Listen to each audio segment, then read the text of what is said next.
Hello friends, છેલ્લા વિડીયોમાં આપણે જ્યારે વાત કરી ત્યારે વસ્તી વિસ્ફોટ અને જન્મ નિયંત્રણના ટોપિક માટે વાત કરી હતી, જેમાં કઈ રીતે વસ્તીનો વધારો થઈ રહેલો છે, કયા દરથી વસ્તી વધે છે, એના આપણે અમુક આંકડાકીય માહિતી પણ મેળવી લીધી.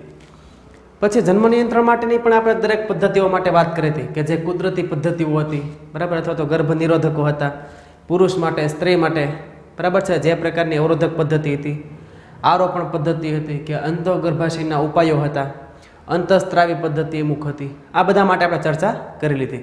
આશા રાખું કે તમને બધાને એ ક્લિયર થઈ ગયું હશે. ત્યાર પછી આજનો આપણો જે ટોપિક છે તો એ ટોપિકમાં આપણે વાત કરવાની છે પ્રેરિત ગર્ભપાત, અથવા તો આપણે કહીશું ને દાક્તરી ગર્ભપાત, ડોક્ટર દ્વારા જે ગર્ભપાત કરવામાં આવતો હોય એને, બરાબર. ઇન શોર્ટ આપણે એને કહીએ છીએ MTP. ફૂલ ફોર્મ યાદ રાખજો, મેડિકલ ટર્મિનેશન ઓફ પ્રેગ્નન્સી. જો તમે નામ સમજો તો ટોપિક તમને સમજવામાં સરળતા પડે. મેડિકલ ટર્મિનેશન, ટર્મિનેશન મતલબ અંત કરવો મેડિકલ રીતે, બરાબર છે. તો મેડિકલ રીતે અંત કરવાનો છે એનો પ્રેગ્નન્સી, બરાબર, જે ગર્ભધારણ કરેલું છે એનો અંત કરવો મેડિકલ ટ્રીટમેન્ટથી, તો એને કહીશું આપણે MTP, એટલે કે પ્રેરિત ગર્ભપાત, બરાબર. જોઈએ એના માટે આપણે વિસ્તારથી થોડીક માહિતી મેળવીએ કે ગર્ભધારણના પૂર્ણ સમય પહેલા, પૂર્ણ સમય એટલે કેટલો આપણને ખ્યાલ છે કે 9 મહિના છે એ ગર્ભધારણનો સમયગાળો છે, આખો ગર્ભ પરિપક્વ બને એ સમયગાળામાં. તો આ ગર્ભ પરિપક્વ બને એ પહેલા, પૂર્ણ સમય પહેલાની વાત છે. ઈરાદાપૂર્વક અથવા સ્વૈચ્છિક રીતે, તો શબ્દ બરાબર સમજજો, ઈરાદાપૂર્વક અથવા તો સ્વૈચ્છિક રીતે, પોતાની જાતે ઈરાદાથી ગર્ભપાતને દાક્તરી ગર્ભપાત કહેવાય, બરાબર છે. કે જાણ છતાં અથવા તો આપણે જાતે આપણે ઈરાદાથી જે ગર્ભપાત કરાવીએ ડૉક્ટર પાસે, બરાબર, કોઈ સર્જરીથી કે દવાઓથી, તો એને આપણે શું કહેશું? દાક્તરી ગર્ભપાત, અથવા તો આપણે એને કહેશું પ્રેરિત ગર્ભપાત, બરાબર. શોર્ટમાં કહીએ તો આપણે એને કહીશું MTP, બરાબર, મેડિકલ ટર્મિનેશન ઓફ પ્રેગ્નન્સી. એનું પ્રમાણ કેટલું છે આપણે દર્શાવ્યું છે કે સામાન્ય રીતે આશરે 45 થી 50 મિલિયન. આપણે આગળ પણ વાત કરી હતી કે 1 મિલિયન એટલે 10 લાખ, એટલે 45 થી 50 મિલિયન, બરાબર, 450 થી 500, બરાબર, એટલે 4.5 થી 5 કરોડ જેટલી MTP વિશ્વમાં દર વર્ષે થાય છે. 4.5 થી 5 કરોડ જેટલી MTP દર વર્ષે થાય છે, જેનું પ્રમાણ કેટલું કે જે કુલ કાલ્પનિક ગર્ભધારણ, અહીંયા કાલ્પનિક ગર્ભધારણ શબ્દ વાપરેલો છે, પણ આપણે વાત કરીએ કે કુલ ગર્ભધારણમાં 5 પૈકી 1ની સંખ્યામાં હોય, એટલે કે સ્ત્રીઓમાં જે 5 સ્ત્રીઓ ગર્ભધારણ કરે એમાંથી 1 ગર્ભપાત કરાવે, એવો રેશિયો થયો. સરેરાશ કાઢીએ તો આપણે કે દર 5 ફલિતાંડ બનેલા હોય સ્ત્રીમાં, બરાબર, એ 5 સ્ત્રીઓમાંથી 1 સ્ત્રી ગર્ભપાત કરાવી નાખે, બરાબર છે. એને આપણે એબોર્શન પણ કહીએ છીએ, બરાબર. આપણી ભાષામાં આપણે એને એબોર્શન છે, પ્રચલિત શબ્દ છે. તો એનો બહુ મોટી આંકડો છે કે 45 થી 50 મિલિયન દર વર્ષે વિશ્વમાં, બરાબર, જે સરેરાશ કેટલું છે કે ગર્ભધારણના 5 પૈકી 1ની સંખ્યામાં હશે. આમ તો MTP છે એ વસ્તી ઘટાડો કરે છે, એટલે વસ્તી ઘટાડામાં એ અગત્યની ભૂમિકા ભજવે, એનાથી વસ્તી ઘટાડો થાય એમાં કોઈ શંકાને સ્થાન નથી, પરંતુ તે તેનો હેતુ નથી. એટલે કે આ MTP નો હેતુ વસ્તી ઘટાડાનો નથી, બરાબર. અન્ય કારણોસર છે એ MTP કરાવવામાં આવે છે. વસ્તી ઘટાડો થાય છે, ફાઇનલ છે, પણ મુખ્ય હેતુ નથી MTP નો કે આપણે MTP કરાવીને વસ્તીને ઘટાડવી અથવા તો વસ્તી વધારાની જે ગતિ છે એને ધીમી કરવી, એવો કોઈ હેતુ નથી. એ બીજા અન્ય કારણોસર MTP કરવામાં આવે છે, બરાબર છે, ગર્ભપાત કરવામાં આવે છે. હવે આ ગર્ભપાતને સ્વીકારવો અને કાયદાકીય બનાવવો એ ઘણા દેશો માટે ચર્ચાનો વિષય બની ગયો કે બહુ મોટી સંખ્યામાં ગર્ભપાત થાય છે, તો શું કરવું? ગર્ભપાતને સ્વીકારી લેવો, જે ગર્ભપાત કરાવે જે લોકો એને ગર્ભપાત કરવા દેવો, કે એના માટે કોઈ કાયદા બનાવવા? આ છે આખો બધા દેશો માટે ચર્ચાનો વિષય બની ગયો હતો, કારણ કે તેની સાથે ભાવનાત્મક, નૈતિક, ધાર્મિક અને સામાજિક પ્રશ્નો પણ સંકળાયેલા હોય, બરાબર.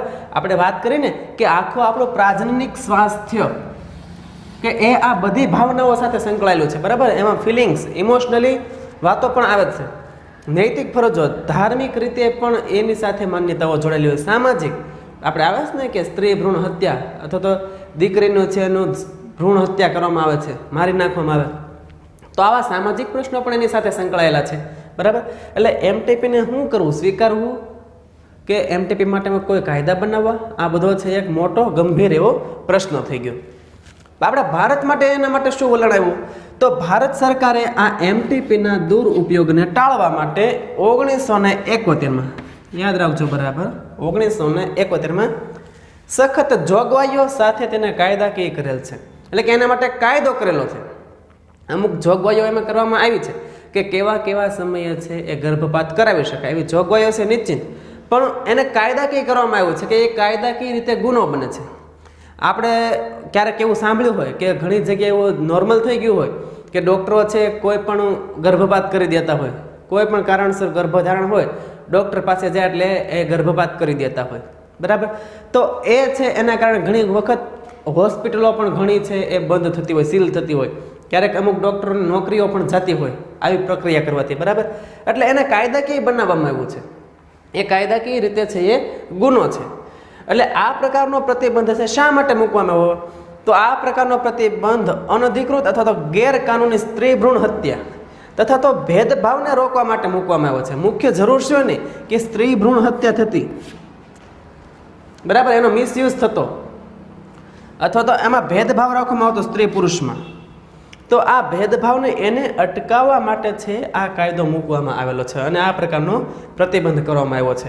એટલે આ સ્ત્રી ભ્રૂણ હત્યા અને ભેદભાવ છે હજુ પણ આપણા ભારત જેવા દેશોમાં ઘણો વધારે પ્રમાણમાં જોવા મળે છે, બરાબર. એટલા માટે ભારત સરકાર છે એના ઉપર પ્રતિબંધ મૂકેલો છે. હવે એમટીપીની આપણે વાત કરીએ તો એમટીપી કેમ, શા માટે, એની એમટીપીની શું જરૂર છે, અથવા તો કેવા કેવા સમયે એમટીપી કરાવી શકાય, ગર્ભપાત કરાવી શકાય, તો એના માટેના કારણો થોડાક આપણે જોઈએ કે એમટીપી શા માટે. તો છે કે સામાન્ય અસુરક્ષિત સમાગમ, કે જ્યારે કોઈ સમાગમ કરે સ્ત્રી પુરુષ, બરાબર છે, તો સમાગમ વખતે યોગ્ય એણે જે નિરોધકો હોય એનો ઉપયોગ ન કર્યો હોય, સ્ત્રી અથવા પુરુષે સમાગમના સાધનો, બરાબર છે, મૈથુન ક્રિયા દરમિયાન નિરોધનો ઉપયોગ ન કરેલો હોય, અથવા બીજી અન્ય કોઈ પણ પદ્ધતિ, એ આંતરગર્ભાશયના ઉપાયો હોય કે આંતરપટલ કે આંતરટોપી છે, બરાબર, કે અંતસ્ત્રાવી, પછી કોઈ ટેબ્લેટ કે ગોળીઓ દ્વારા, આ કોઈ પણ જાતની સુરક્ષા વગર સમાગમ કરેલો હોય, બરાબર, તો ત્યારે છે ને અસુરક્ષિત સમાગમ કહેવાય. અને આ પ્રકારના સમાગમમાં છે ગર્ભધારણની શક્યતા વધારે હોય. તો એ પ્રકારે જ્યારે અસુરક્ષિત સમાગમ થયેલો હોય તો તમે ગર્ભપાત કરાવી શકો, બરાબર, એ ત્યારે એની એડવાઇસ આપી શકાય. બીજું કે ઉપયોગમાં લેવાયેલ ગર્ભનિરોધકની નિષ્ફળતા, માનો કે ગર્ભનિરોધક ઉપયોગમાં લીધું છે, બરાબર, પણ છતાં કોઈ કારણોસર એની નિષ્ફળતાના કારણે ગર્ભધારણ થઈ ગયો છે, અનિચ્છનીય રીતે ગર્ભ રાખવો નથી છતાં ગર્ભ રહી ગયો છે, તો ત્યારે છે એ એમટીપી છે એ સલાહ આપણે દઈ શકીએ. બીજું છે કે બળાત્કારના કારણે ક્યારેક થાય એવું, રેપના કારણે પણ ગર્ભ રહી જતો હોય, બરાબર, તો એના કારણે જે ગર્ભ રહી ગયેલો છે તો એ ગર્ભનો પાત કરાવવા માટે, બરાબર છે, ટર્મિનેશન કરાવવા માટે આ છે ગર્ભપાત કરાવી શકાય, એમટીપી કરાવી શકાય. પછી કે માતા અને બાળક બંને માટે જ્યારે હાનિકારક અમુક એવા ખાસ કિસ્સાઓ હોય કે માતા અને બાળક બંને માટે હાનિકારક હોય ત્યારે ગર્ભપાતની એડવાઇસ આપવી જોઈએ. માતા માટે માનો કે એવું બને કે ક્યારેક અમુક માતાને રોગ હોય, બરાબર છે, બ્લડ પ્રેશરને લગતા કોઈ રોગો હોય, હૃદયને લગતા કોઈ રોગો હોય, બરાબર, તો આ રોગોમાં માતા માટે છે જોખમ હોય, એટલા માટે ગર્ભપાત કરાવી શકે, બરાબર. બાળક માટે કે ક્યારેક એવું બને કે બાળકનો વિકાસ ઓછો થતો હોય, શારીરિક વિકાસ ઓછો હોય, માનસિક વિકાસ ઓછો હોય, અથવા તો એ વિકલાંગ હોય, કોઈ મગજની એને બીમારી હોય, કોઈ અંગોથી વિકલાંગ હોય, યોગ્ય વિકાસ થયેલો ન હોય, બરાબર, તો આવા કિસ્સાઓમાં છે બાળકની વિકલાંગતા કે માનસિક કે શારીરિક જે ઓછો વિકાસ છે એના કારણે છે એ ગર્ભપાત કરાવવામાં આવે છે, તો એ રીતે ગર્ભપાત કરી શકાય. તો હવે જે ગર્ભપાત કરવામાં આવે છે તો આપણે સમજ્યા કે કયા કયા કિસ્સાઓમાં ગર્ભપાત કરી શકાય. પણ ગર્ભપાત કેટલા સમય સુધી કરાવી શકાય, બરાબર, દરેક સમય સુધી આપણે ગર્ભપાત કરાવી શકશું નથી. આખો જે ગર્ભાવધિ કાળ છે એમાં આપણે અમુક સમયગાળો છે કે એ સમયગાળા દરમિયાન આપણે ગર્ભપાત કરાવીએ તો એમાં બેનિફિટ મળતો હોય, ફાયદાકારક રહેતો હોય. જોઈએ એના માટે આપણે તો એમટીપી છે કેટલા સમય સુધી થઈ શકે, બરાબર, એનો સમયગાળો છે આપણે જાણીએ. તો ગર્ભધારણમાં પહેલા 12 અઠવાડિયા એટલે કેટલો સમયગાળો છે એ 3 મહિના. તો જે આ પહેલા 3 મહિના છે તો એ 3 મહિના સુધી છે આપણે ગર્ભપાત કરાવી શકીએ, બરાબર. ત્યારે છે ગર્ભપાત કરાવવું સુરક્ષિત હોય માતા અને બાળક બંને માટે. ટેબ્લેટ કોઈ દવાઓ દ્વારા કે સર્જરી દ્વારા છે ગર્ભપાત કરી શકાય, પણ પહેલા 12 અઠવાડિયા સુધી. પછી બીજા 3 મહિના ગણો તમે, એટલે કે પછીના જે 3 મહિના થયા, ટોટલ 6 મહિના થયા, તો આ 6 મહિના પછી જો ગર્ભપાત કરવામાં તો બહુ જ ઘાતક હોય, માતા અને બાળકને મૃત્યુ સુધી લઈ જાય એટલું ઘાતક એ હશે, બરાબર. એટલે બીજા 3 મહિનામાં પછી એની ઘાતક અસરો હોય, બરાબર. અમુક જગ્યાએ એવું બને, અમુક ડોક્ટરો કે નર્સ જો અનુભવી હોય તો એ 15 અઠવાડિયા સુધી ગર્ભપાત કરી શકે, એ સામાન્ય છે 15 અઠવાડિયા સુધી. ક્યારેક ક્યારેક એવું બને કે ડોક્ટરો સર્જરી દ્વારા 18 થી 20 અઠવાડિયા સુધી ગર્ભપાત કરતા હોય અને મોટા ભાગે સફળ રહેતા હોય. આવું બની શકે, 18 થી 20 અઠવાડિયા, મેક્સિમમ 20, બરાબર, ત્યાં સુધી છે ગર્ભપાત થઈ શકે. પણ જો 21 અઠવાડિયા પછી ગર્ભપાત કરવામાં આવે તો એમાં છે માતાના મૃત્યુની એની શક્યતા બહુ વધી જતી હોય, બરાબર. એટલે 21 અઠવાડિયા પછી ગર્ભપાત ન થાય, બરાબર. 18 કે 20 સુધી એ જો ઘાતક જ છે, પણ ડોક્ટરો છે એ કરતા હોય, બરાબર. અમુક એની પ્રેક્ટિસના કારણે કે અનુભવના કારણે છે, અમુક નર્સ છે તો એ કરતા હોય. 15 અઠવાડિયા સુધી સામાન્ય થઈ શકશે અને પહેલા જે 12 અઠવાડિયા એકદમ સુરક્ષિત, ત્યારે કોઈ પણ જાતની પ્રોબ્લેમ થતી નથી, બરાબર. 15 અઠવાડિયા સુધી એ થઈ શકે. એટલે બીજા જે 6 મહિના આજુબાજુનો સમયગાળો થઈ ગયો તો એ થોડીક ઘાતક અસરો ઉપજાવશે, બરાબર. એમાંથી છે જોખમ બહુ મોટું થાય માતા અને બાળક બંને માટે. પણ જો 21 અઠવાડિયા થઈ ગયા, 21 અઠવાડિયા પછી જો, એટલે કે જે આ 6 મહિના આજુબાજુ 5-6 મહિના જેવો સમયગાળો હોય ને ત્યારની વાત છે, બરાબર. તો એ સમયગાળા દરમિયાન છે માતા કે બાળકના મૃત્યુની શક્યતા બહુ વધી જતી હોય, બરાબર. કારણ કે ત્યારે ગર્ભનો ઘણો બધો વિકાસ અંદર થઈ ગયેલો હોય. એટલે અમુક જે ચોક્કસ સમયગાળો હોય એ સમયગાળા સુધી જ છે ગર્ભપાત કરાવવો જોઈએ, બરાબર. કેવા કેવા કિસ્સાઓમાં કરાવાય અથવા તો સલાહ ભર્યું છે તો એ પણ આપણે જાણી લેવું જોઈએ, બરાબર. કે અસુરક્ષિત સમાગમ હોય કે ક્યારેક ગર્ભ નિરોધકોની નિષ્ફળતા હોય, ક્યારેક બળાત્કાર કે માતા અને બાળક માટે જોખમ હોય ત્યારે, બરાબર. તો આપણે કોને કહેશું અથવા તો એના જે આંકડાકીય માહિતી છે એ આપણે થોડીક યાદ રાખશું, બરાબર. કારણ કે એ આપણા માટે છે એ અહીંયા જરૂરી બનશે. હવે જે આ એમટીપી છે, બરાબર, તો આ એમટીપીના સંદર્ભમાં એક સૌથી વધુ પરેશાન કરતી બાબત અહીંયા છે જે તમારા સિલેબસમાં દર્શાવેલી છે, કે સૌથી વધુ પરેશાન કરતી બાબત એ કે અહીંયા મોટા ભાગે જે એમટીપી થાય છે, બરાબર, તો આ ગર્ભપાત જે મોટા ભાગના છે એ ગેરકાનૂની રીતે થાય છે, બરાબર. એકદમ આમ કહેવાય ને કે ખાનગી રીતે થતા હોય, ગેરકાનૂની રીતે. પ્લસ બીજું, એ ગેરકાનૂની તો પાકું, પણ અકુશળ વ્યક્તિ કે જે ગેરલાયક વ્યક્તિ છે એની પાસે કરાવવામાં આવે છે. જે યોગ્ય અનુભવી ડૉક્ટરો હોય કે યોગ્ય ડિગ્રીવાળા જે ડૉક્ટરો હશે એની પાસે નહીં, પણ અકુશળ કે જેના માટે ગેરલાયક વ્યક્તિ હોય, બરાબર, તો એની પાસે આ એમટીપી કરાવવામાં આવે છે. અને જે માત્ર અસુરક્ષિત જ નહીં પણ ઘાતક પણ છે. અસુરક્ષિત તો આપણે સમજ્યા કે ગેરકાનૂની અકુશળ વ્યક્તિ છે એટલે એમાં સેફટી ઓછી હોય. ઘાતક પણ છે, સ્વાસ્થ્યને લગતું આપણે એમાં શંકા ઊભી થાય કે તંદુરસ્તી માટે પણ એ ઘાતક કહેવાય, બરાબર. એનાથી હેલ્થ ખરાબ થઈ શકે, તો એ ઘાતક પણ છે. બીજી પ્રવૃત્તિ એવી છે કે ન જન્મેલા બાળકની જાતિ પરીક્ષણ કરવામાં, આપણે આગળ વાત કરતી ને ઉલ્વ જળ કસોટી, બરાબર, એને કહેવાય એમનિયોસેન્ટેસિસ. એમનિયોસેન્ટેસિસ, આ એમનિયોસેન્ટેસિસ છે, બરાબર. ઉલ્વ જળ કસોટી આપણે કીધું ને કે ભાઈ ઉલ્વ કોથળીમાંથી થોડુંક નીડલ દ્વારા પ્રવાહી લેવામાં આવે અને જે વિકસી રહેલો ગર્ભ છે એમાં જાતીય અનિયમિતતાઓ કે એની ચકાસણી માટે છે એ ગર્ભ લેવામાં આવે કે એનો વિકાસ કઈ રીતે થઈ રહ્યો છે, એમાં કેવા લક્ષણો છે એ. પણ એમાં અમુક રંગસૂત્રીય માહિતી પણ મળે છે કે કયા રંગસૂત્ર સંયોજાયેલા છે, XX છે કે XY છે, તો એની પણ એમાં માહિતી મળે છે. તો એનો દુરુપયોગ થાય છે, બરાબર. આ ઉલ્વજળ કસોટીનો દુરુપયોગ છે એ પણ એક મોટી મુસીબત છે. કારણ કે અવારનવાર એવું જાણવા મળે કે જો વિકસી રહેલો ગર્ભ છે માદા તરીકે એટલે કે છોકરી તરીકે ગર્ભ વિકસતો હોય તો એનું એમટીપી કરાવવામાં આવે, ગર્ભપાત કરાવવામાં આવે છે, બરાબર, કે જે સંપૂર્ણ રીતે કાયદાની વિરુદ્ધ છે. એટલે આ ઉલ્વજળ કસોટીનો દુરુપયોગ એ પણ એક મોટી સમસ્યા છે. તો જે આવી પ્રવૃત્તિઓ છે, આવી પ્રવૃત્તિને ટાળવી જોઈએ, શક્ય એટલો એ પ્રવૃત્તિનો નાશ કરવો જોઈએ, કારણ કે આ જે પ્રવૃત્તિઓ છે એ યુવા માતા અને ગર્ભ બંને માટે ઘાતક હોય. બરાબર, જે યુવા માતા છે કે જેના ગર્ભાશયમાં જે ગર્ભ વિકસી રહેલો છે, બરાબર, એને પણ બહુ મોટો ખતરો છે, અને જે ગર્ભ છે વિકસતો એના માટે પણ બહુ મોટો ખતરો છે, કારણ કે એ પહેલાં તો કે અકુશળ વ્યક્તિ પાસે થાય છે, ગેરકાનૂની રીતે થાય છે, તો એ પણ મોટો ખતરો છે. ઉલ્વજળ કસોટીનો દુરુપયોગ કરીને એમટીપી કરવામાં આવે, સ્ત્રી ભ્રૂણ હત્યાને પ્રોત્સાહન મળે છે આ પ્રવૃત્તિથી. બરાબર, તો આ પ્રવૃત્તિ પણ સંપૂર્ણ કાયદાની વિરુદ્ધ છે. એટલા માટે કીધું છે અહીંયા આપણને કે આવી પ્રવૃત્તિ જે છે એને ટાળવી જોશે. આ અસુરક્ષિત સંવહનને ટાળવા માટે અને અસરકારક પરામર્શ અને ગેરકાનૂની ગર્ભપાતના જોખમી પરિબળોની સાથે સાથે વધુ સ્વાસ્થ્ય સુવિધાઓ પૂરી પાડી બિન આરોગ્યપ્રદ વલણને અટકાવી શકાય. કે અસુરક્ષિત સંવહનને ટાળવાની વાત છે કે જો અસુરક્ષિત સંવહનને ટાળવામાં આવે, બરાબર, તો ગર્ભધારણ ન થાય અનિચ્છનીય રીતે, અને એનો આપણે એમટીપી કરાવવું ન પડે.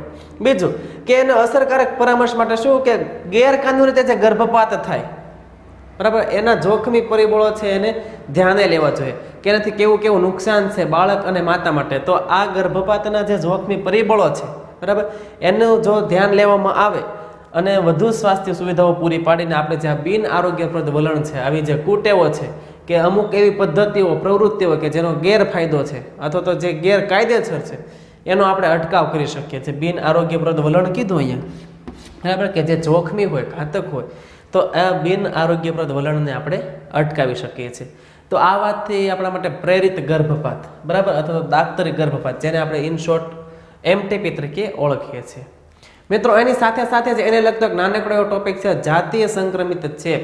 તો એના માટે આપણે વાત કરીએ, જાતીય સંક્રમિત ચેપ. બરાબર, અહીંયા છે આપણો ટોપિક પ્રેરિત ગર્ભપાત પૂરો થાય છે. બરાબર, આ ટોપિક છે અહીંયા આપણો પૂરો થાય છે. હવે વાત કરવાની છે આપણે જાતીય સંક્રમિત ચેપ. બરાબર છે, સેક્સ્યુઅલી ટ્રાન્સમિટેડ ઇન્ફેક્શન્સ. નામ બરાબર યાદ રાખજો, સેક્સ્યુઅલી ટ્રાન્સમિટેડ ઇન્ફેક્શન્સ. તો કોને કહેવાય જાતીય સંક્રમિત ચેપ? એના માટે આપણે વાત કરવાની છે. તો સૌપ્રથમ કે જે ચેપ અથવા રોગ જાતીય સમાગમ દ્વારા સંક્રમિત થાય, જાતીય સમાગમથી મૈથુન ક્રિયા દ્વારા ફેલાતા હોય એવા રોગોને શું કહેશું આપણે? જાતીય સંક્રમિત ચેપ અથવા તો STI તરીકે આપણે એને ઓળખશું. એનું બીજું પણ નામ છે કે એને સામૂહિક રીતે જાતીય સંક્રમિત ચેપ કહેવાય, અથવા તો એને સમાગમને લગતા રોગો, વેનેરિયલ ડિસીઝ અથવા તો VD તરીકે પણ ઓળખવામાં આવશે. બરાબર, તો આ બીજું નામ છે સમાગમને લગતા રોગો, વેનેરિયલ ડિસીઝ એટલે કે VD. ત્રીજું છે પ્રજનન માર્ગના રોગો પણ એને કહેવાય છે, રિપ્રોડક્ટિવ ટ્રેક્ટ ઇન્ફેક્શન્સ, RTI. બરાબર, તો રિપ્રોડક્ટિવ ટ્રેક્ટ ઇન્ફેક્શન્સ તરીકે પણ એને ઓળખવામાં આવે છે. એટલે જાતીય સંક્રમિત ચેપ કે સમાગમને લગતા રોગો કે પ્રજનન માર્ગનો ચેપ, આ ત્રણેય વસ્તુ એક જ છે. બરાબર, તો આના કારણે આ સમાગમથી મૈથુન ક્રિયાથી આવા રોગો છે એ ફેલાતા હોય. એમાં આપણે સૌ પ્રથમ જો આવા રોગોના અમુક ઉદાહરણ આપેલા છે કે ગોનોરિયા છે, સિફિલસ, જનનાંગીય હર્પીસ, જનનાંગીય મસા છે, ક્લેમાડિયાસિસ છે, ટ્રાયકોમોનિયાસિસ, હિપેટાઇટિસ બી. આ દરેક રોગો છે એ જાતિ સમાગમથી ફેલાતા રોગો છે. બરાબર, ગોનોરિયા છે તો અસુરક્ષિત જાતિ સંબંધથી છે એ ફેલાયેલો છે. બરાબર, પછી કહેવાય ને કે શિશ્ન દ્વારા અને યોનિ માર્ગ દ્વારા ફેલાતો રોગ છે, જાતિ સમાગમથી ફેલાશે. પછી ખાસ કરીને એ ઓરલ સેક્સ દ્વારા વધારે પ્રમાણમાં ફેલાય છે. મોટા ભાગમાં જે આ કિસ્સાઓ બનશે ગોનોરિયાના, તો ઓરલ સેક્સ દ્વારા છે આ રોગ છે ફેલાતો જોઈ શકાય છે. એમાં શું થશે કે આ રોગ છે ને એ પ્રસૂતિથી બાળકમાં પણ આવી શકે. જો માતાને લાગેલો હોય તો ગર્ભસ્થ માતામાંથી એનું જે વિકસિત શિશુ છે અંદર વિકાસ પામી રહેલું, તો એને પણ છે એ રોગ થઈ શકે છે. બરાબર, મુખ્ય કારણમાં શું હોય કે પેશાબમાં એમાં બળતરો થતો હોય, પછી સ્ત્રી અને પુરુષ બંનેમાં થતો રોગ છે. એટલે લિંગમાંથી એમ કહેવાય ને કે પીળું અથવા તો સફેદ એવો સ્ત્રાવ થતો હોય, એવો પ્રવાહીનો સ્ત્રાવ થાય ગોનોરિયામાં. તો આ એના સામાન્ય લક્ષણો છે. સિફિલિસ પણ એના જેવો જાતીય રોગ છે. બરાબર, એમાં ચાંદા પડે, પેલા જનનાંગી ભાગ હોય છે. બરાબર, તો આ જનનાંગી ભાગમાં ચાંદા પડ્યા, પછી એમાંથી આખા શરીરે ચાંદા પડતા હોય, તો આ સિફિલિસ છે. બરાબર, જનનાંગી હર્પીસ છે, તો હર્પીસમાં પણ એવું છે કે એ જાતિ સંબંધથી ફેલાતો રોગ છે. એક વ્યક્તિમાં હોય તેમાંથી બીજા વ્યક્તિમાં ફેલાય. પ્લસ બીજું કે વાયરસથી ફેલાતો રોગ છે. જનનાંગી હર્પીસ છે ને એ વાયરસથી ફેલાતો રોગ છે. બરાબર, એટલે એમાં પણ એવું છે, ચાંદાને ઉપડે પેટના ભાગે અથવા જનનાંગી ભાગમાં ચાંદા પડતા હોય, પછી અમુક સમયે એ મટી જતા હોય ચાંદા, પણ એના નિશાન છે કાયમી માટે રહી જતા હોય, તો એ જનનાંગી હર્પીસ છે. જનનાંગી મસા, બરાબર. ત્વચા ઉપર કોઈ પણ ભાગે છે ગાંઠો જેવો આમ ગાંઠ નીકળતી હોય, બરાબર છે. ગુદાના ભાગે પણ અથવા તો ગુદાની નળી ઉપર કે ગુદાના મુખ ઉપર પણ આવી ગાંઠો હોય. એ ગાંઠોની અંદર છે લોહી સંચિત થાય, એમાં જે શિરાઓ હોય એ શિરાઓની અંદર લોહીનો સંગ્રહ થાય. ક્યારેક ક્યારેક પછી આ શિરાઓ વધારે ફૂલે અને ક્યારેક વધારે દબાણ લાગવાથી શિરાઓ ફાટતી પણ હોય, બરાબર. એટલે એનાથી છે રક્તસ્રાવ થતો હોય મળાશયમાંથી. સ્ત્રીઓમાં પણ ક્યારેક એવું થતું હોય કે જો જનનાંગી ભાગમાં થયેલા હોય તો રક્તસ્રાવના સમયમાં અને જે આપણે કહેવાય ને ઋતુસ્રાવ, તો ઋતુસ્રાવનો જે વચ્ચેનો સમયગાળો છે એ સમયગાળામાં પણ રક્તસ્રાવ થતો હોય મસાના કારણે, બરાબર. તો આ જનનાંગી મસા છે, તો એ પણ એક પ્રકારનો જાતીય રોગ છે. ક્લેમાડિયાસિસ છે, એ પણ આવો જાતીય રોગ છે, બરાબર. ત્યાર પછી ટ્રાયકોમોનિયાસિસ, બરાબર. તો ટ્રાયકોમોનિયાસિસ આ પણ એક જાતિ સંભોગ કરવાથી ફેલાતો રોગ છે અને એનાથી યોનિમાં એમાં બળતરા અને ખંજવાળ આવતી હોય, પછી એમ એકદમ કે લાલાશ પડતો રંગ થઈ જાય યોનિનો. તો એવા બધા છે એ ટ્રાયકોમોનિયાસમાં થતા હોય, એવા બધા એના લક્ષણો છે. હિપેટાઇટિસ બી, તો હિપેટાઇટિસ બી પણ વાયરસથી ફેલાતો જ રોગ છે, બરાબર.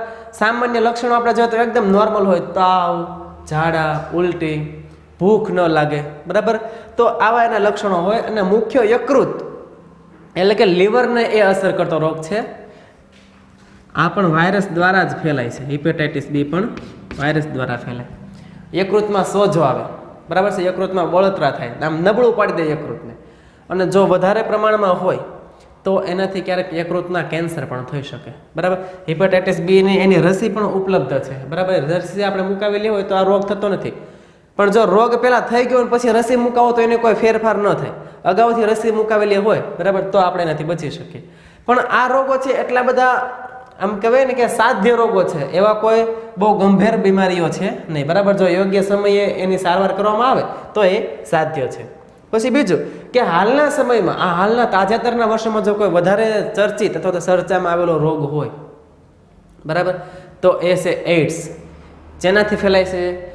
HIV વાયરસથી ફેલાય છે, બરાબર છે. કે HIV નો ચેપ લાગે અને જે એઇડ્સમાં પરિણમે છે. આ પણ સેક્સ્યુઅલ રીતે થતો રોગ છે, બરાબર છે. એક વ્યક્તિમાંથી બીજા વ્યક્તિમાં અસુરક્ષિત જાતિ સમાગમ હોય, બરાબર, તો ત્યારે આ રોગ થઈ શકે છે. એટલે આ બધા કીધું ને કે કેટલાક સામાન્ય STI છે, સેક્સ્યુઅલ ટ્રાન્સમિટેડ ઇન્ફેક્શન પણ સામાન્ય છે, બરાબર છે, જેની સારવાર છે એ શક્ય છે. પણ આ બધામાં જે HIV છે સૌથી વધારે ખતરનાક છે. HIV આગળ આપણે 8મું પ્રકરણ જોશું ત્યારે એના માટે વાત કરવાની જ છે, બરાબર. તો સૌથી વધારે ખતરનાક છે HIV, બરાબર. તો આ વાત કરીએ છીએ આપણે જાતીય સંક્રમિત ચેપ માટે. પહેલા આપણે જે વાત કરી હતી એ હતી પ્રેરિત ગર્ભપાત અથવા તો દાક્તરી ગર્ભપાત, જેને આપણે કહીએ છીએ, બરાબર છે, MTP. આજે જાતીય સંક્રમિત રોગોની વાત કરીએ આપણે, અથવા તો જાતીય સંક્રમિત ચેપ માટે આપણે વાત કરી, બરાબર. જે રોગોના આપણે ઉદાહરણ જોયા, એમાં કેટલાક રોગો કયા કયા? હિપેટાઇટિસ બી, HIV, બરાબર. તો આ રોગો છે ને એની જે સિરિંજ હોય, આપણે વાત કરીએ તો કે ફક્ત આ સેક્સ્યુઅલ ડિસીઝ નથી, બરાબર. ફક્ત સેક્સથી કે સમાગમથી મૈથુન ક્રિયાથી ફેલાતા હોય એવા જ રોગો નથી. આ હિપેટાઇટિસ બી અને HIV છે એ જે ચેપગ્રસ્ત વ્યક્તિ છે એના માટે વપરાયેલી જે ઇન્જેક્શનની સોય હોય અથવા તો વાઢ કાપના કે ઓપરેશનના જે કંઈ સાધનો હોય એની અદલા બદલીથી પણ ફેલાય છે. કે સંક્રમિત વ્યક્તિ માટે જે સિરિંજ વાપરેલી હોય એ સિરિંજ કોઈ અન્ય તંદુરસ્ત વ્યક્તિ માટે વાપરવામાં આવે, અથવા તો એના માટે ચેપગ્રસ્ત વ્યક્તિના વાઢ કાપના સાધનો જે કહે છે ઓપરેશનના સાધનો એ તંદુરસ્ત વ્યક્તિ માટે વાપરવામાં આવશે, તો એનાથી પણ આ HIV અને હિપેટાઇટિસ બીનો ચેપ ફેલાઈ શકે, બરાબર. એટલે ફક્ત સમાગમથી જ ફેલાય એવું નથી, આ રીતે પણ એ ફેલાઈ શકે છે. રુધિરાધાન અથવા તો જે ચેપગ્રસ્ત વ્યક્તિનું રુધિર અન્ય વ્યક્તિને આપવામાં આવશે તો એ રુધિરાધાન દ્વારા પણ ફેલાશે, અથવા તો ચેપી માતાના ગર્ભસ્થ શિશુમાં પણ એ પ્રસારિત થાય અથવા તો સંચારિત થાય, બરાબર. માતાને HIV નો ચેપ લાગેલો છે તો એનામાંથી જે જન્મ લેનાર બાળક છે એને પણ HIV ની શક્યતા પૂરેપૂરી હોય. એટલે કે ગર્ભસ્થ જે શિશુ છે એની અંદર પણ સંચારિત થશે ચેપી માતાની અંદરથી, બરાબર. પછી હિપેટાઇટિસ બી છે, જનનાંગી હર્પીસ છે, બરાબર, હેપેટાઇટિસ બી, જનનાંગી હેર્પીસ અને HIV. આ સિવાયના જે રોગો છે, બરાબર, આ થોડાક આમ કહેવાય ને કે વધારે નુકસાન કરતા ને એવા છે અને એકદમ થોડાક ઓછા સાધ્ય જેને આપણે કહી શકીએ. પણ આ હેપેટાઇટિસ બી, જનનાંગી હર્પીસ અને HIV સિવાયના જે રોગો છે એનું તમે વહેલા નિદાન અને સારવાર કરાવો તો સંપૂર્ણપણે સાધ્ય છે. એનાથી કોઈ પણ જાતને ડરવાની જરૂર નથી. બરાબર, કારણ કે સમયસર નિદાન થશે, સારવાર મળશે યોગ્ય, તો સંપૂર્ણપણે એ સાધ્ય રોગો છે. બરાબર, પણ એટલે એના માટે ડરની જરૂર નથી. પણ હેપેટાઇટિસ બી, જનનાંગી હર્પીસ અને HIV એનાથી જરૂર આપણે સાવધાન રહેવું પડે. આ બધા રોગો એવા છે કે જેમાં સામાન્ય લક્ષણો એકદમ ગૌણ હોય. જે શરૂઆતના જે લક્ષણો હશે ને એકદમ ગૌણ હશે. કેવા હોય તો કે અમુક જનનાંગી ભાગ હોય, બરાબર, પ્રાઇવેટ પાર્ટ્સ હોય, તો ત્યાં ખંજવાળ આવે, પછી પ્રવાહીનો સ્ત્રાવ થતો હોય, યોનિમાંથી ને એમાંથી એવા છે પ્રવાહી નીકળતા હોય તો પ્રવાહીનો સ્ત્રાવ થતો હોય, સામાન્ય દુખાવો રહેતો હોય, પેટનો કે એવું દુખાવો રહેતો હોય, સોજો આવે. તો આવા બધા સામાન્ય લક્ષણો છે એ બધા ધરાવે આ બધા રોગો. ક્યારેક સ્ત્રીઓને ઉચિત સારવાર ન મળે અમુક કારણોના કારણે, અમુક સારવાર ન લઈ શકે, તો એવા ક્યારેક અમુક કારણોથી સ્ત્રીઓ છે એ ઉચિત સારવારથી રોકાય છે અથવા તો વંચિત રહી જાય છે. એવા કયા કયા કારણો? તો કે શરૂઆતની અવસ્થામાં આ ચિહ્નો ન દેખાવા કે ખ્યાલ ન આવે શરૂઆતમાં, તો એની ઉચિત સારવાર ન થાય અને એ અનિદાનિત રહે. કેવા રહી? અનિદાનિત, એટલે કે એનું કોઈ પણ નિદાન ન થાય. ઓછા દેખાતા હોય આ લક્ષણો તો પણ એવું બની શકે કે સંપૂર્ણ ન દેખાતા હોય શરૂઆતમાં અથવા તો ઓછા દેખાતા હોય તો ઝડપથી એનો ખ્યાલ ન આવે, તો એ અનિદાનિત રહેતા હોય.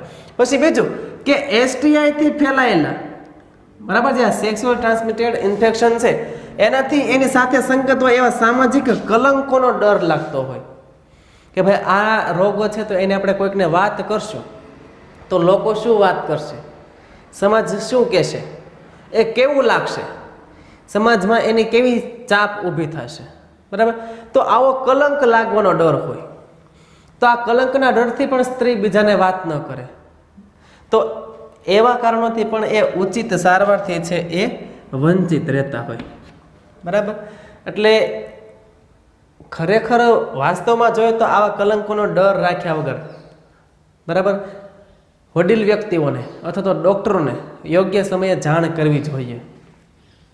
કારણ કે આ બધા રોગો છે આગળ જતાં સમસ્યામાં વધારો કરશે, એનાથી સમસ્યાઓ વધતી જાય, નહીં કે ઘટશે. બરાબર, કેવી કેવી સમસ્યાઓ થશે તો કે નિતંબની બળતરાના રોગો, આખી જે નિતંબ ગુહા હોય, બરાબર છે, એમાં બળતરા થાય, દુખાવો થાય, તો નિતંબ ગુહાના રોગો એનાથી ઉત્પન્ન થશે. બરાબર, બળતરાના, ગર્ભપાત, બરાબર, સ્ત્રીએ ગર્ભ ધારણ કરેલો હોય તો એનો ગર્ભપાત થઈ જાય ઓટોમેટિક.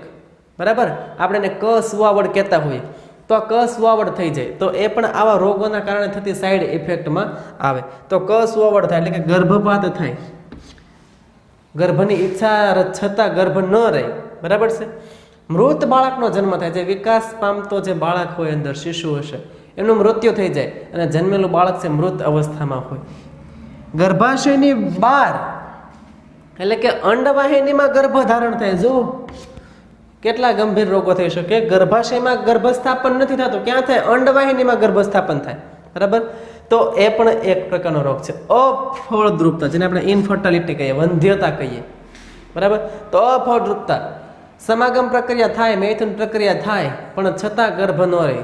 બરાબર, ઈચ્છા છતાં સંતાન પ્રાપ્તિ ન થતી હોય તો આવા અફળદ્રુપતા, એવા રોગો પણ થઈ શકે.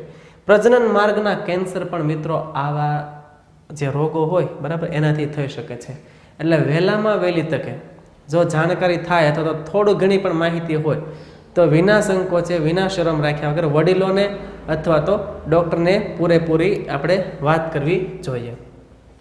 કારણ કે જે આ STI છે, જાતિ સંક્રમિત ચેપ છે, સ્વસ્થ સમાજ માટે મોટો ખતરો છે. અને પ્રાજનનિક રીતે આપણે સ્વાસ્થ્ય જોઈતું છે તો પ્રાજનિક સ્વાસ્થ્ય આપણને મળશે નહીં જો આવા ચેપ અથવા આવા રોગો હશે તો. બરાબર, એટલે સ્વસ્થ સમાજ માટે એ મોટો ખતરો છે.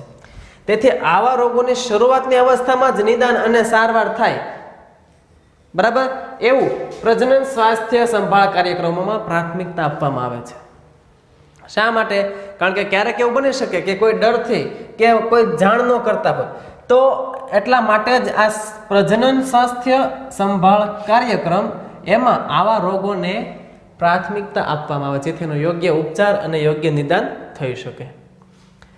તમામ વ્યક્તિઓ જો આ રોગોથી આમ ખ્યાલ હોય, સંવેદનશીલ હોય, જાણતા હોય, બરાબર, કે આ તમામ વ્યક્તિઓ છે આ ચેપથી સંવેદનશીલ હોય, એને માટે એને માહિતી હોય, પણ છતાં જોજો 15 થી 24 વર્ષની વય જૂથમાં વધારે જોવા મળશે, બરાબર, કે જેમાં તમારો પણ સમાવેશ થાય. આ રોગો કયા વય જૂથમાં વધારે જોવા મળશે? 15 થી 24 વર્ષની વય જૂથ, બરાબર, કે જેમાં તમારો પણ સમાવેશ થાય છે, એમાં સૌથી વધારે આ રોગનું પ્રમાણ જોવા મળશે. ત્યાર પછી 25 થી 30 વર્ષની વય જૂથમાં, પછી આગળ વધારે વર્ષોમાં જોવા મળશે, પણ સૌથી વધુ જોવા એ 15 થી 20 વર્ષની 15 થી 24 વર્ષ માટેની જે વય જૂથનો સમયગાળો છે એમાં છે આ રોગ વધારે જોવા મળશે, બરાબર. પણ એનાથી ભયભીત થવાનું કોઈ કારણ નથી, કારણ કે એનું નિવારણ શક્ય છે. ડરવાની કોઈ જરૂર નથી, નિવારણ શક્ય છે. જરૂર છે બસ વડીલો અથવા ડોક્ટરોને વાત કરવાની. જો એનો થોડો કઈ ખ્યાલ આવે, બરાબર, શંકા થોડી ઘણી થાય એટલે તરત એનું નિદાન કરવું જોઈએ, તો આપણે એનાથી બચી શકીએ. આજે ચેપ મુક્તિ માટેના અમુક સિદ્ધાંતો આપણને અહીં આપેલા છે કે જો આપણે અમુક સિદ્ધાંતોનું પાલન કરીએ, અમુક નિયમોને જાળવીએ, સમજીએ, તો છે આપણે આવા ચેપોથી અથવા તો આવા રોગોથી બચી શકીએ. કયા કયા છે એ રોગો તો જોઈએ આપણે એના માટેના સિદ્ધાંતો જોઈએ છે. તો કે અજાણ્યા સાથી, કોઈ અજાણ્યો હોય, બરાબર છે, કે જેની સાથે આપણી લાંબી ઓળખાણ ન હોય, વધારે સંબંધ ન હોય, તો એવા અજાણ્યા સાથી તો ઘણા બધા સાથીઓ સાથે જાતિ સંબંધ ટાળવો. એક કરતાં વધારે બીજા ઘણા સાથીઓ સાથે જે જાતિ સમાગમની પ્રક્રિયાઓ થતી હોય, આ બધી પ્રોસેસને ટાળવી, બરાબર છે. એટલે આવો સંબંધ રાખવો નહીં. અજાણ્યા સાથી સાથે અથવા તો ઘણા સાથીઓ સાથેનો જે જાતિ સંબંધ છે, આ જાતિ સંબંધને ટાળવો જોઈએ, બરાબર. તો આપણે આવા ચેપથી બચી શકીએ. બીજું કે સમાગમ દરમિયાન હંમેશા નિરોધનો ઉપયોગ કરવો. મૈથુન ક્રિયા દરમિયાન, બરાબર છે, નિરોધ સ્ત્રી અથવા પુરુષે અથવા તો એના સિવાય બીજા પણ જે ગર્ભ નિરોધકો છે એનો ઉપયોગ પણ કરી શકીએ, બરાબર. એટલે સંભોગ દરમિયાન હંમેશા નિરોધનો ઉપયોગ કરવો, એટલે આ પણ એક એના માટે જવાબદાર છે. ત્રીજું કારણ છે કે કોઈ પણ શંકાના કિસ્સામાં જો થોડી ઘણી પણ શંકા હોય તો એ કિસ્સામાં વ્યક્તિએ પ્રારંભિક નિદાન કરવું. આ ચેપ માટે એમ થાય કે ભાઈ આવા લક્ષણો દેખાય છે તો કદાચ ચેપ હોઈ શકે, તો એનું સૌ પ્રથમ આપણે પ્રારંભિક નિદાન કરાવવાનું. અને નિદાનમાં જો એવું લાગે કે ભાઈ ચેપ લાગેલો છે તો યોગ્ય ડોક્ટર પાસેથી સંપૂર્ણ સારવાર લેવાની છે આપણે, બરાબર.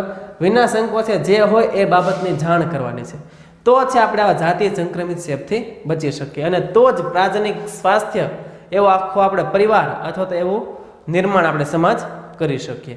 તો મિત્રો આ ટોપિક આપણે અહીંયા સુધી રાખશું. જો કોઈ કન્ફ્યુઝન હોય તો તમે કોમેન્ટ બોક્સમાં જણાવી શકો.